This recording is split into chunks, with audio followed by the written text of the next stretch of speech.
I'm Howard Bragman, and thanks for joining us on this episode of Gwissues. Today we have some of the funniest gay people in America. The lovely Erin Foley. Hi. The equally lovely Alec Mapa. Hi, everybody. And we'll say the studly Dave Rubin. I like studly Jew, so that's good. Wow, he is cute. Dave, to get your, are you wearing your Bonobo shirt? We want to get the plug in so you get money. This is not Bonobos because this is unfortunately not a Bonobo sponsored show. So I'm wearing casual clothes, unbranded. Take it off right now. You have a clothing sponsor?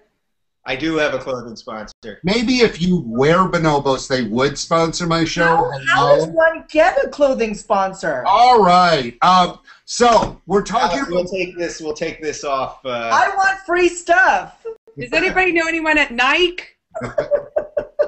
All right, guys. So we're talking about gay comedy today, and you three are some of the most successful gay comedians in America. Nice. And I'm gonna go negative right off the bat. Is the term gay comedian limiting and offensive? Yes. Hold on, my mom's calling in. Don't you want to be a comedian who happens to be gay? You know what? I have an answer to that. It's a relatively new thing. I think it's like the past 20, 30 years that there have even been comics who can say that they're openly gay. And I'm finding that it's a really underserved audience, that gay people really want to see us. I think that, you know, when you live in LA and New York, you kind of are existing in this bubble where everybody's cool with you being gay, but there's a whole other audience out there that identifies, that really wants to hear from a gay person. And so in terms of booking, I think it really helps. Yeah, well, and also especially because we have things to talk about right now. We're like the last group of people that are still fighting for equality, and comedy's about telling truth to power.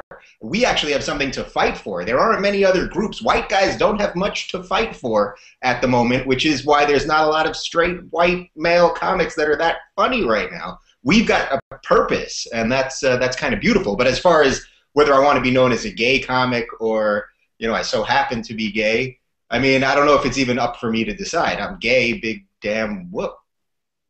Yeah, it doesn't matter really what I want or what anyone wants. You're just gonna always get labeled as a gay comic. You know what I mean? Like, it's like chick comic, gay comic, black comic. Like, everyone is gonna throw you in that box. But I agree with Alec. I mean, people ask me all the time, like, oh, does it help in the industry to be gay and all this stuff? And I'm like, I don't even know. All I know is, like, I'm gay. I talk about gay stuff, and that's just, and all of a sudden, like, you know, but the market's opening now too. It's like I've done gay shows in like Columbus, Pittsburgh. Like, it's super fun because they're like starved for anything that's not like, yeah, like your typical white male comic that's like got a really awesome rape joke that he's polishing off. So when you guys go to the hinterlands, you're in Columbus or Des Moines or Indianapolis, what percentage of your audience is gay?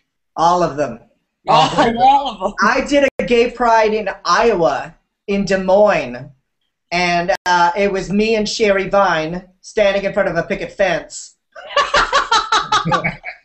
Performing for the whole town. And then there was some 16-year-old drag queen who came out and did Miley Cyrus. Being gay really opens things up comedically now.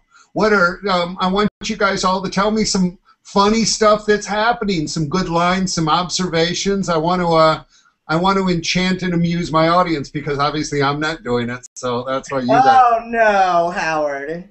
Well, I think the biggest thing. Look, the biggest thing right now is the marriage thing, and I think the secret that's happening to all the gays, lesbians, everybody, is that we really secretly fear marriage and fear that it's coming to get us. And, you know, straight people, look at straight people. Alec, it's true. I see your face. It's true. Okay. Because you see straight people are boring. They don't know. I see straight people, yeah. Oh. Yeah, they're not doing it. There's nothing really that great about being straight. I mean, look at these people, really, frankly. And in their khakis, with their broken dreams. With your doctors, and your sexless marriage. And yet that just shows you how badly we want equality. We want to be as boring as the same people that we mock every night. I live in West Hollywood. Gays are partying every single day from 8 a.m. till 7 a.m. the next day. Straight people don't do that. I don't know what they're doing. They're sitting at home in the dark. I don't know. Well, I've been married for 11 years and I have a kid, so I'm folding laundry every night. Precisely. But we still fuck.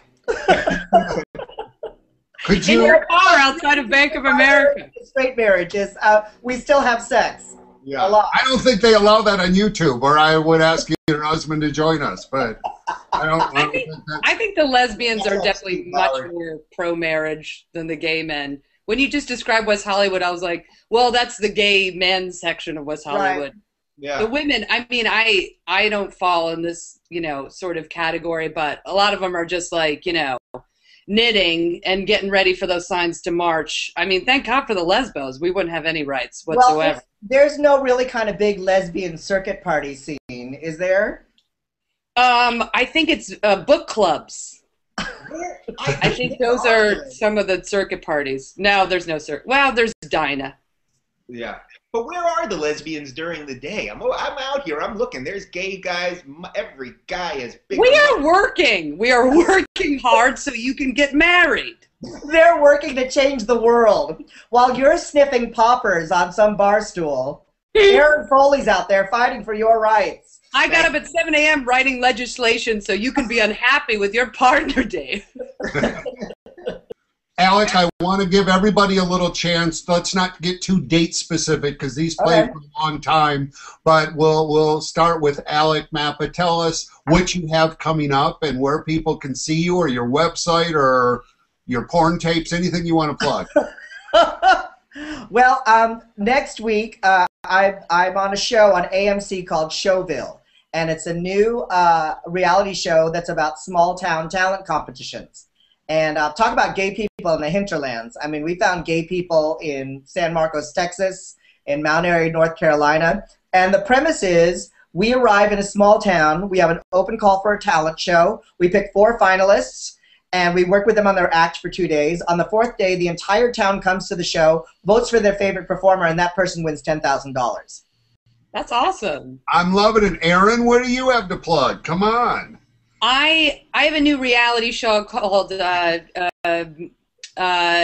Big Town Talent Show, where we go to bigger towns and we look for.